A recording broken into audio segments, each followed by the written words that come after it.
ക്രൈസ്തവ സഭകൾ വിദ്യാഭ്യാസ രംഗത്ത് ഒരു സംഭാവനയും ചെയ്തിട്ടില്ല എന്നാര് പറഞ്ഞാലും അത് വെറും അധരചർവണം മാത്രമായി കണ്ടാൽ മതി. നൂറ്റാണ്ടുകളായി ക്രൈസ്തവ സഭകൾ ഈ നാടിന് നൽകിയ സംഭാവനകളെ നമുക്കുള്ളൂ എന്ന യാഥാർത്ഥ്യം മറച്ചു പിടിക്കാനുള്ള വ്യർത്ഥ പ്രയത്നമായി അതിനെ കണ്ടാൽ മതി. ഇവിടെ ക്രൈസ്തവ സഭകൾക്കുള്ള മാതൃകാപരമായ മേൽക്കോയ്മ ചോദ്യം ചെയ്യപ്പെട്ടാലേ മറ്റു ചിലർക്ക് ഇവിടെ കടന്നു വരാൻ കഴിയൂ എന്ന സത്യം മനസ്സിലാക്കി ചിലർ പറയുന്ന കാര്യങ്ങൾക്ക് അവർക്ക് തന്നെ അറിയാം പറയുന്നത് താൻ ഇതുമൂലം ചെറുതാകുകയുള്ളൂ എന്ന്. ചരിത്രത്തെ വളച്ചൊടിക്കുക എന്ന ദുഷ്ടലാക്കം മാത്രമാണ് ഈ പ്രസ്താവനയ്ക്ക് പിന്നിൽ. ചരിത്രത്തെ നിഷേധിക്കുന്നവർ സ്വയം വിശ്വാസ്യതയില്ലാത്തവരായി തീരുകയാണ്. ക്രൈസ്തവരുടെ സംഭാവനകളെ ചോദ്യം ചെയ്യുന്നയാൾക്ക് പോലും ഉറപ്പായി അറിയാം ഒരിക്കലും അവരുടെ സംഭാവനകളെ അവഗണിക്കാനാവില്ലെന്ന്. അസൂയയിൽ നിന്നോ അതുമല്ല, ചോദ്യം ചെയ്യാൻ പറ്റാത്ത നിലയിലുള്ള ഒരു സമൂഹത്തെ ഞാൻ ചോദ്യം ചെയ്തു, അതുകൊണ്ട് നിങ്ങളും ചോദിച്ചോ എന്ന് അണികൾക്ക് നൽകുന്ന നിർദ്ദേശമാകാം ഈ പറയുന്നവരുടെ ഉദ്ദേശം. നമ്മുടെ വിദ്യാഭ്യാസ ചരിത്രം നോക്കുക. ഉയർന്ന ജാതിക്കാർക്ക് മാത്രമായിരുന്നു ആ കാലങ്ങളിൽ കേരളത്തിൽ വിദ്യാഭ്യാസം ചെയ്യാൻ അവകാശമുണ്ടായിരുന്നത് എന്ന യാഥാർത്ഥ്യം മനസ്സിലാക്കണം. താഴ്ന്ന ജാതിക്കാർക്കും ദളിതർക്കും ആദിവാസികൾക്കും സ്ത്രീകൾക്കും പ്രത്യേകിച്ച് പെൺകുട്ടികൾക്ക് വിദ്യാഭ്യാസം നൽകുന്നത് തെറ്റാണെന്ന് സമൂഹം കരുതിയിരുന്ന ഒരു കാലമായിരുന്നു അത്. അപ്പോഴാണ് മിഷണറിമാർ സ്ത്രീകൾക്ക് മാത്രമായി പ്രത്യേകം സ്കൂളുകൾ ആരംഭിച്ചത്. ഇക്കാര്യങ്ങളിലൊക്കെ ക്രൈസ്തവ മിഷണറിമാരുടെയും സഭകളുടെയും സംഭാവനകൾ എത്രയധികമാണ്. അവർ സമൂഹത്തിലെ എല്ലാ വിഭാഗം ജനങ്ങൾക്കുമായി നല്ല ഉദ്ദേശലക്ഷ്യത്തോടെ വിദ്യാഭ്യാസ സ്ഥാപനങ്ങൾ ആരംഭിച്ചു. അവരെ ജാതിയുടെ പേരിൽ അകറ്റി നിർത്തുന്ന രീതി ക്രൈസ്തവ സഭകൾക്കില്ലായിരുന്നു.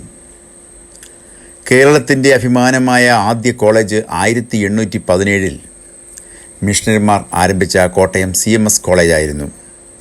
കേരളത്തിൽ അച്ചടിച്ച പുസ്തകങ്ങൾ, ആധുനിക സ്കൂളുകൾ, അധ്യാപകർ, മലയാളത്തിൽ ഡിക്ഷണറി ഉണ്ടാക്കിയത്, ആദ്യ പ്രസ് തുടങ്ങി വിദ്യാഭ്യാസത്തിന് അടിത്തറയിട്ടതും ക്രിസ്ത്യൻ മിഷണന്മാരായിരുന്നു.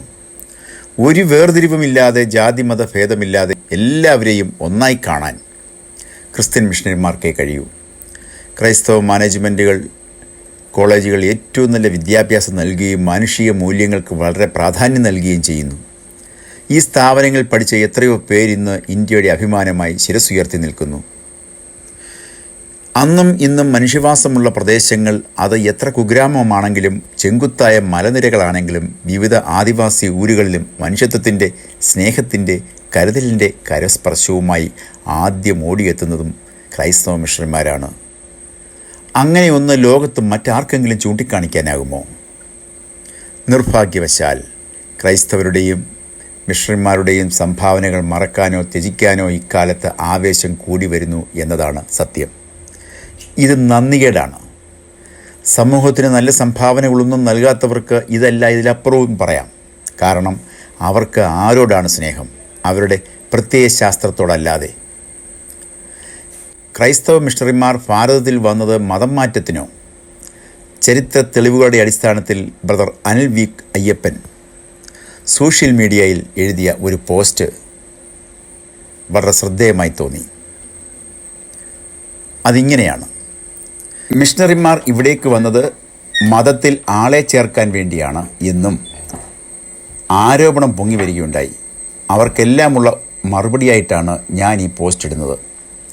സത്യം പറഞ്ഞാൽ മതത്തിലേക്ക് ആളെ ചേർക്കുക എന്നതായിരുന്നു മിഷണറിമാരുടെ ലക്ഷ്യമെങ്കിൽ ആർഷഭാരത സംസ്കാരത്തിന് വേണ്ടി വാദിച്ചുകൊണ്ട് ഇവിടെ ഞങ്ങളെ എതിർക്കുന്ന പലരും ഞങ്ങളുടെ ഭാഗത്ത് നിന്നുകൊണ്ട് ബൈബിളിനും യേശുക്രിസ്തുവിനും വേണ്ടി സംസാരിക്കുമായിരുന്നു എന്ന് പറഞ്ഞാൽ ആരും അത് അതിശയോക്തിയായി എടുക്കരുത്. അക്ഷരാർത്ഥത്തിൽ തന്നെ ആ പ്രസ്താവന സത്യമാണെന്ന് മനസ്സിലാക്കണം. മതത്തിലേക്ക് ആളെ ചേർക്കുക എന്ന പരിപാടി മിഷണറിമാർക്ക് ഇല്ലാത്തത് കൊണ്ട് മാത്രം ഇന്നും വംശനാശം സംഭവിക്കാതെ കേരളത്തിൽ നിലനിന്നു പോകുന്ന സമൂഹമാണ് ഈഴവർ. ആ ചരിത്രത്തിലേക്ക് നമുക്കൊന്ന് എത്തി നോക്കാം. 1936 തിരുവിതാംകൂറിൻ്റെ ദിവാനായ സർ CP രാമസ്വാമി അയ്യർ ക്രിസ്ത്യാനികൾക്കെതിരെയുള്ള നിലപാടുകളാണ് പൊതുവെ സ്വീകരിച്ചത്. കടുത്ത ഹിന്ദുത്വവാദിയായി അദ്ദേഹം നിലകൊണ്ടു. തിരുവിതാംകൂറിൽ റീജൻസി അവസാനിപ്പിക്കാൻ ക്രിസ്ത്യാനികൾ കൂട്ടുനിന്നില്ല എന്നതാണ് ഇതിന് കാരണം എന്ന് ചില ചരിത്രകാരന്മാർ എഴുതിയിട്ടുണ്ട്. ജൂനിയർ മഹാറാണിയും സർ CPയുടെ നിലപാടുകൾക്ക് പിന്തുണ നൽകി. ക്രിസ്തുമതത്തെ തേജോവധം ചെയ്യുക എന്ന ലക്ഷ്യത്തോടെ ക്രിസ്തു ഒരു കെട്ടുകഥയാണെന്ന് വരുത്തി തീർക്കാൻ സർക്കാർ ചെലവിൽ സർ CP ലോകമതങ്ങൾ എന്ന ഒരു ഗ്രന്ഥം അച്ചടിപ്പിച്ചു. അത് വ്യാപകമായി പ്രചരിപ്പിക്കുകയും ചെയ്തു. ഇത് തിരുവിതാംകൂറിൽ പാഠപുസ്തകമാക്കുവാനായിരുന്നു അദ്ദേഹത്തിൻ്റെ പദ്ധതി. പക്ഷേ പലരും പ്രതിഷേധിച്ചത് കൊണ്ട് ആ പദ്ധതി പരാജയപ്പെട്ടു. ക്രിസ്തുമതം സ്വീകരിക്കുന്ന പിന്നോക്ക വിഭാഗത്തിൽപ്പെട്ട ഹിന്ദുക്കൾക്ക് ആനുകൂല്യങ്ങൾ റദ്ദാക്കുന്ന ഒരു ഉത്തരവ് അദ്ദേഹം പുറപ്പെടുവിച്ചു. അതിനനുസരിച്ച് ഒരു ഹിന്ദു ക്രിസ്തുമതത്തിൽ ചേർന്നാൽ ആനുകൂല്യങ്ങൾ നഷ്ടപ്പെടും. അതേസമയം പിന്നോക്ക വിഭാഗത്തിൽ നിന്നും ക്രിസ്തുമതം സ്വീകരിച്ച ക്രിസ്ത്യാനി തിരികെ ഹിന്ദുമതത്തിൽ വന്നാൽ ഹിന്ദു അധകൃതർക്കുള്ള ആനുകൂല്യങ്ങൾ നൽകുകയും ചെയ്യും. ഇതാണ് സർ CPയുടെ ഉത്തരവിൻ്റെ പ്രത്യേകത. പിന്നോക്ക വിഭാഗങ്ങളിൽ നിന്നും ക്രിസ്തുവിശ്വാസം സ്വീകരിച്ച വിദ്യാർത്ഥികൾക്കും ഫീസ് ഇളവും റദ്ദാക്കപ്പെട്ടു. അവരുടെ വിദ്യാഭ്യാസം തുടരുന്നതിന് തടസ്സങ്ങളുണ്ടാക്കി. ഹിന്ദുമതത്തിൽ നിന്നും ആരും ക്രിസ്തുമതം സ്വീകരിക്കാതിരിക്കുക, ക്രിസ്തുമതം സ്വീകരിച്ച പിന്നോക്ക വിഭാഗക്കാരെ ഹിന്ദുമതത്തിലേക്ക് മടക്കിക്കൊണ്ടുവരിക എന്നതായിരുന്നു അദ്ദേഹത്തിൻ്റെ തന്ത്രം. ഈ നയമനുസരിച്ച് നിരവധി പിന്നോക്കക്കാരെ അദ്ദേഹം ഹിന്ദുമതത്തിലേക്ക് കൂട്ടമായി പരിവർത്തനം ചെയ്യിപ്പിച്ചു. പ്രലോഭിപ്പിച്ചും വാഗ്ദാനങ്ങൾ നൽകിയും ക്രിസ്ത്യാനികളെ ഹിന്ദുമതത്തിൽ ചേർത്തു എന്നല്ലാതെ അതുകൊണ്ട് ഹിന്ദുമതം സ്വീകരിച്ചവർക്ക് പിന്നോക്ക വിഭാഗക്കാർക്ക് ഒരു നേട്ടവും ഉണ്ടായില്ല. കാരണം അവിടെ ചാതുർവർണ്ണീയ വ്യവസ്ഥിതി അരങ്ങ് തകർക്കുകയായിരുന്നു. ഭരണത്തിൻ്റെ ആനുകൂല്യങ്ങളും പങ്കാളിത്തവും അന്ന് ലഭ്യമായിരുന്നത് പ്രധാനമായും സവർണ ഹിന്ദു വിഭാഗത്തിൽപ്പെട്ടവർക്ക് മാത്രമായിരുന്നു. ക്രിസ്ത്യൻ, മുസ്ലിം, ഈഴവ സമുദായങ്ങൾക്ക് ഭരണത്തിൽ പങ്കാളിത്തം ലഭ്യമാകാതിരിക്കുന്നതിന് സർ CP വളരെ പ്രയത്നിച്ചിരുന്നു. രാജഭരണം ഇല്ലാതാകുകയും ജനകീയ പ്രസ്ഥാനങ്ങൾ ശക്തിപ്പെടുകയും ചെയ്താൽ ക്രൈസ്തവർക്ക് ഭരണരംഗത്ത് പങ്കാളിത്തം ലഭിക്കുമെന്ന് അദ്ദേഹം ഭയപ്പെട്ടു. അക്ഷരാർത്ഥത്തിൽ തന്നെ തിരുവിതാംകൂറിലെ ക്രൈസ്തവ സാന്നിധ്യത്തെ അദ്ദേഹം വളരെ ഭയപ്പെട്ടിരുന്നു. അതുപോലെ അവർണ വിഭാഗങ്ങൾ ക്രിസ്ത്യാനികളോട് ആഭിമുഖ്യം കാണിക്കുന്നതും അദ്ദേഹത്തെ അസ്വസ്ഥനാക്കി. തിരുവിതാംകൂർ ഹിന്ദു രാജ്യമാണെന്നും ഈ രാജ്യം ശ്രീ പത്മനാഭന് സമർപ്പിച്ചിരിക്കുകയാണ് എന്നും അതിനാൽ ഹിന്ദുക്കൾക്ക് മാത്രമേ രാജ്യം ഭരിക്കുവാൻ അവകാശമുള്ളൂ എന്നും അദ്ദേഹം ഹിന്ദുക്കളെ ധരിപ്പിച്ചു. ക്രൈസ്തവ ദേവാലയങ്ങളും സെമിത്തേരികളും ഉണ്ടാക്കുന്നതിനും ഗവൺമെൻറ്റിൻ്റെ അനുവാദം വാങ്ങിയിരിക്കണമെന്ന് സർ CP പ്രസ്താവിച്ചു. 100 കുടുംബങ്ങളുണ്ടെങ്കിലേ പള്ളി പണിയുവാൻ അനുവാദം നൽകൂ. അതിനേക്കാൾ വിചിത്രമായത് ഒരിക്കൽ സെമിത്തേരി അനുവദിച്ചാൽ 3 മാസത്തിനകം അവിടെ ഒരു മൃതശരീരം സംസ്കരിച്ചിരിക്കണം എന്ന വ്യവസ്ഥയാണ്. അല്ലെങ്കിൽ അനുവാദം നഷ്ടപ്പെടും. ക്ഷേത്രങ്ങൾക്ക് പ്രത്യേകിച്ച് നിയമങ്ങളൊന്നും തന്നെയില്ല. ക്രൈസ്തവ ദേവാലയങ്ങൾ സ്ഥാപിക്കാതിരിക്കുന്നതിനുള്ള നിയമങ്ങളാണ് സർ CP ആവിഷ്കരിച്ചിരുന്നത്. ക്രൈസ്തവരുടെ നേതൃത്വത്തിലോ ഉടമസ്ഥതയിലോ ഉള്ള സ്ഥാപനങ്ങളെയും തകർക്കുക അദ്ദേഹത്തിൻ്റെ ലക്ഷ്യമായിരുന്നു. അദ്ദേഹത്തിൻ്റെ വിദ്യാലയ ദേശവൽക്കരണ ശ്രമം അതിനൊരു ഉദാഹരണമായിരുന്നു. തിരുവിതാംകൂറിൽ ക്രിസ്ത്യാനികളുടെ മേൽനോട്ടത്തിൽ നിരവധി സ്വകാര്യ സ്കൂളുകൾ അന്നുണ്ടായിരുന്നു. അവയെ ദേശവൽക്കരിക്കുവാൻ സർ CP പദ്ധതിയിട്ടു. ഇതിനെ ചങ്ങനാശ്ശേരി ബിഷപ്പ് ജെയിംസ് കാളശ്ശേരി എതിർത്തു.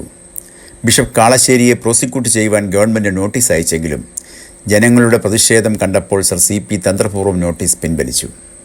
സർ CPയുടെ വിദ്യാഭ്യാസ നയത്തിനെതിരെ ശബ്ദിച്ച Thariyath Kunjithomman, PT Chacko, MO Joseph Nedumkunnam, Gregory Kandankari, സിറിയ കണ്ടത്തിൽ തുടങ്ങിയവരെ അറസ്റ്റ് ചെയ്ത് ജയിലിലാക്കി. സർ CPയുടെ ഭരണത്തിൽ ക്രൈസ്തവർക്കെതിരായുള്ള പ്രവർത്തനങ്ങൾ വളരെ ശക്തിപ്പെട്ടു. ക്രൈസ്തവ വിശ്വാസത്തെ ആക്ഷേപിക്കുന്ന നിരവധി പ്രസിദ്ധീകരണങ്ങളും അക്കാലത്ത് തിരുവിതാംകൂറിൽ പ്രചരിപ്പിച്ചു. ഇങ്ങനെ ക്രിസ്ത്യാനികൾക്ക് പ്രതികൂലമായ സാഹചര്യങ്ങളാണ് ഭരണപരമായി ദിവാൻ ഒരുക്കിയതെങ്കിലും അവയെ അതിജീവിക്കുവാൻ ക്രൈസ്തവർക്ക് കഴിഞ്ഞു എന്നതൊരു വസ്തുതയാണ്. കേരളത്തിൽ നിലനിന്ന തീണ്ടൽ വ്യവസ്ഥ ഈഴവരെ ഏറെ അസ്വസ്ഥമാക്കിയ കാലത്താണ് തിരുവിതാംകൂർ ഹൈക്കോടതി വക്കീൽ C. മാധവപിള്ള MA BL 1930 എഴുതിയ 18 ലക്ഷം ഈഴവർക്ക് ക്രിസ്തുവല്ലാതെ ഗത്യന്തരമില്ല എന്ന ഗ്രന്ഥം ഏറെ ശ്രദ്ധയാകർഷിച്ചത്.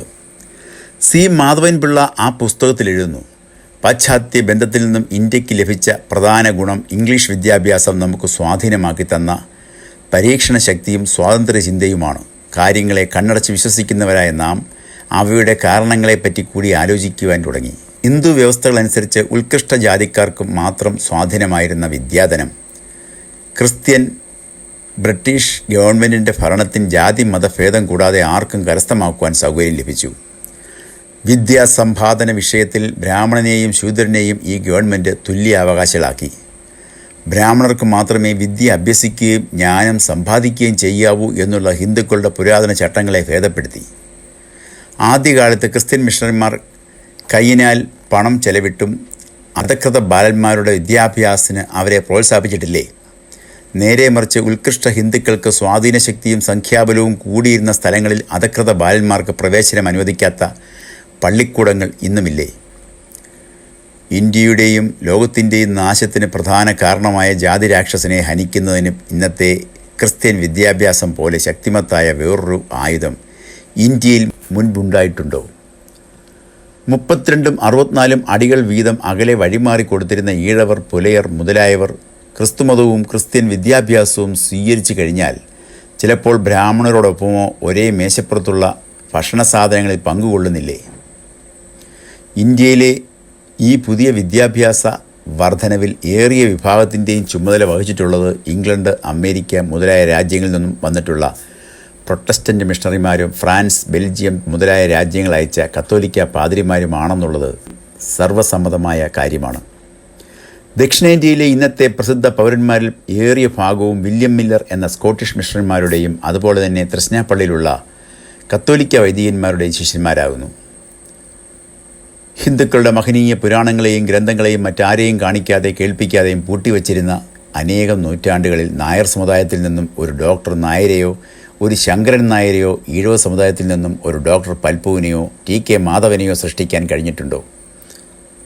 ചുരുക്കത്തിൽ ഇന്ന് ഇന്ത്യക്കാരുടെ ഇടയിൽ കാണുന്ന സകല നവീന ആശയങ്ങൾക്കും ആദർശങ്ങൾക്കും കാരണം നമുക്ക് ലഭിച്ച ക്രിസ്ത്യൻ വിദ്യാഭ്യാസമല്ലേ? അധകൃതർക്കും യഥാർത്ഥ മനുഷ്യ സ്വാതന്ത്ര്യം ലഭിക്കുന്നതിൽ ഉത്കൃഷ്ട ജാതിക്കാർ വൈമുഖ്യമുള്ളവരല്ലെങ്കിൽ എന്തിനായി അവരുടെ മതപരിവർത്തനത്തെ തടയുന്നു എന്നാണ് ഞാൻ ചോദിക്കുന്നത്.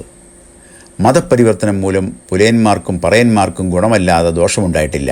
ക്രിസ്ത്യൻ പള്ളികളിൽ ചെന്ന് ചേരുന്ന തുക നാനാ രൂപങ്ങളിലായി സമുദായ നന്മയ്ക്ക് വേണ്ടി വീണ്ടും സമുദായത്തിൽ തന്നെ വന്ന് ലയിക്കുന്നു. ഇന്ത്യയുടെ ശ്രേയസ്സിനും രക്ഷയ്ക്കുമായി ഇംഗ്ലണ്ട്, അമേരിക്ക, ഫ്രാൻസ്, ബെൽജിയം മുതലായ രാജ്യങ്ങളിലെ മിഷണറി സംഘങ്ങളിൽ ഇന്ത്യയിൽ കൊണ്ടുവന്ന് മറിച്ചിരിക്കുന്ന ധനത്തിന് കയ്യും കണക്കുമില്ല.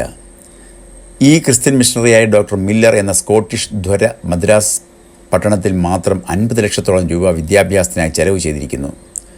ഇതുപോലെയുള്ള ഒന്നിലധികം 50 ലക്ഷങ്ങളാണ് ഫ്രാൻസ്, ബെൽജിയം മുതലായ രാജ്യങ്ങളിൽ നിന്നും വന്നിട്ടുള്ള കത്തോലിക്ക പാതിരിമാർ ഇന്ത്യയുടെ നാനാഭാഗങ്ങളിലേക്കും ചെലവ് ചെയ്യുന്നത്. ഈ മിഷണറിമാരുടെ ഉത്സാഹത്തിൽ ഇന്ത്യയിൽ നിർമ്മിക്കപ്പെട്ടിരിക്കുന്ന ആയിരക്കണക്കിന് പള്ളിക്കൂടങ്ങൾ, ആശുപത്രികൾ, അനാഥശാലകൾ മുതലായവയ്ക്കുള്ള ചെലവ് അവർ എവിടെ നിന്ന് വഹിക്കുന്നു എന്ന് ഹിന്ദുക്കൾ ആലോചിക്കാറുണ്ടോ? ധനത്തേക്കാൾ എത്രയോ കൂടുതൽ വിലയുള്ള എത്ര ശരീരങ്ങളെയാണ് അവർ ഇന്ത്യക്ക് വേണ്ടി യാതൊരു പ്രതിഫലേച്ഛയും കൂടാതെ ബലി കഴിച്ചിരിക്കുന്നത്. ഇന്ത്യയിലെ അനേകായിരം ആശുപത്രികൾ കാണുന്ന കത്തോലിക് കന്യാസ്ത്രീകൾ ആരുടെയും ശ്രദ്ധയെ ആകർഷിക്കാതിരിക്കുകയില്ല. ഇവരിൽ ചിലർ പാശ്ചാത്യ രാജ്യങ്ങളിലെ ഏറ്റവും പ്രസിദ്ധപ്പെട്ട പ്രഭുകുടുംബത്തിൽ ജനിച്ചു വളർന്നവരാണ്. ലൗകികമായ സകല സുഖങ്ങളെയും സ്വരാജ്യങ്ങളെയും ഏറ്റവും പ്രിയപ്പെട്ട ബന്ധുമിത്രാദികളെയും ഉപേക്ഷിച്ച് ഇന്ത്യയിലെ കുഷ്ഠരോഗികളുടെയും വാതരോഗികളുടെയും മലമൂത്ര വിസർജനങ്ങളെയും ഇവരുടെ ദുർഗന്ധപൂരിതമായ വ്രണങ്ങളെയും തങ്ങളുടെ മിത്രങ്ങളാക്കി ജീവിക്കുവാൻ വന്നിരിക്കുന്ന ഈ സ്ത്രീരത്നങ്ങൾക്കോ അവരുടെ സ്ഥാപനങ്ങൾക്കോ സ്വാർത്ഥതയും ധനലാഭേച്ഛയും ഉണ്ടെന്ന് പറയുന്നത് ബുദ്ധിവികൽപ്പം കൊണ്ടാണെന്നല്ലാതെ വിചാരിക്കുവാൻ വഴിയില്ല. ലോകത്തിലുള്ള സകല ക്രിസ്തുമത സ്ഥാപനങ്ങളുടെയും ഏകോദേശം ക്രിസ്തുവിൻ്റെ നാമത്തിൽ അന്ധന്മാർക്കും സാധുക്കൾക്കും വെളിച്ചത്തെയും സമാധാനത്തെയും ഉണ്ടാക്കി കൊടുക്കുക എന്നുള്ളതാണ്. ഈ ഏകോദേശത്തോടുകൂടി അനേകായിരം കോടി പവനാണ് ലോകത്തിൻ്റെ നാനാഭാഗങ്ങളിൽ നിന്നും അവർ വിതരണം ചെയ്തിരിക്കുന്നത്. ഇങ്ങനെയുള്ള ഒരു സ്വത്തുകൊണ്ട് അതിന് ചെലവ് ചെയ്യാനുള്ള മനസ്ഥിതി കൊണ്ടുമല്ലാതെ ലോകത്തിലെ യാതൊരു ബലഹീന സമുദായത്തിനും രക്ഷയില്ല. ഇന്ത്യയിലെ ക്രൈസ്തവ സമൂഹം നിർവഹിക്കുന്ന മഹത്തായ സാമൂഹ്യ സേവനത്തിന് നേരെ പിടിച്ച കണ്ണാടിയാണ് സി മാധവൻ പിള്ളയുടെ ഈ ഗ്രന്ഥം.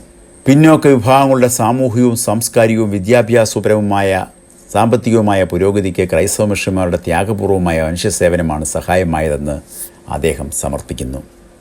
ഇന്ന് ക്രൈസ്തവ മിഷണറിമാരുടെ സേവനങ്ങളെ ചോദ്യം ചെയ്യുന്ന, അവരുടെ സംഭാവനകളെ അറിയില്ലെന്ന് നടിക്കുന്നവർക്ക് മുന്നിൽ സി മാധവൻ പിള്ളയുടെ ഈ ഗ്രന്ഥം സമർപ്പിക്കുന്നു. നന്ദി, നമസ്കാരം.